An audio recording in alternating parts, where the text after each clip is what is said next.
Alright, today we're focusing on solving multi-step equations. So last time we went over basics, 1 to 2 step equations, just combining like terms, nothing too complicated. Alright, let's go over those steps again. So how to solve any multi-step equation. So step 1, simplify. Get it down as much as possible. Combine like terms, distribute, do everything you can to try and simplify that. Okay, then you're going to add or subtract. It's like your acquaintances. They leave the party first. They're held away from you by an addition or subtraction sign. Okay, so there has to be an addition or subtraction sign in order to do this. You cannot do this without that. And then there's this like creeper in the basement if it's a big fraction, or and you multiply, or it's hanging on like the best friend that stays till the end of the party and you divide. Okay, so we got the creeper in the basement that you multiply off. And then there's the best friend that stays with you till the end that you have to divide away. Alright, so let's take a look. First steps first. Step 0. I think it's step 1. Just kidding. Step 1. I got this. Simplify as much as possible. So first we're going to look for combined like terms. If there's parentheses, we're going to distribute. Looking at question 1. There is no parentheses. No distributing. That's nice. Alright, so here we've got a 1 on this side. It has no friends. It just stays a 1. Beautiful. Alright, on the right side, we have a 3m, we have a 2m. So together, we have 5m. Then last thing, we have a negative 2 and a negative 7. So together, that's negative 9. Now we have a 5m minus 9. We have to get rid of this acquaintance. He's being held away.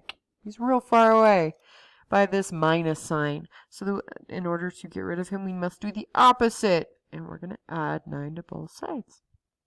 So I get 10 on one side and 5m on the other. Now there's no creeper in the basement because there's no basement in this one. But we're going to have to get rid of our best friend. So we're going to have to divide them off. We're attached at the hip there. We got 10 divided by 5 is 2. So we have 2 equals m. We can check that by plugging it back in. If you would like to do so, you are more than welcome to. Alright, on this next problem. We already have a creeper in the basement. He's just here. He's just hanging out. Why is he so creepy? I don't know. Alright, let's multiply both sides. Get rid of the creeper first because he's in the way of everything. Multiply both sides by 4. We have n minus 2 equals 36. Alright, now we just have an acquaintance left and we're kind of like, you're kind of awkward. So we're going to go ahead and add this 2 to both sides. And I get n equals 38. Beautiful. Alright, let's do one more. Oop! You got a distribution problem here. We've got a 4 in front. So let's go ahead and distribute that 4. Then I have a 4n plus 12 equals a 13. Nothing happened on the right, so nothing changed on the right. Alright, we've got an acquaintance and a best friend. So let's go ahead and get rid of the acquaintance first. So we're going to subtract 12 from both sides. Our best friend and us hanging out till the end. We got 13 minus 12, and we got 1. Now we got to get rid of our best friend. We got to divide them off our hip because they're attached at the hip. And we're going to divide both sides by 4. 4 divided by 4 is 1. That's why it cancels out to a 1 on the left. We have n equals and 1/4. You can either write 1/4, or if you really want a decimal, you can write 0.25. I'm fine with either one. All right. Now it's your turn. Go ahead and give this one a shot.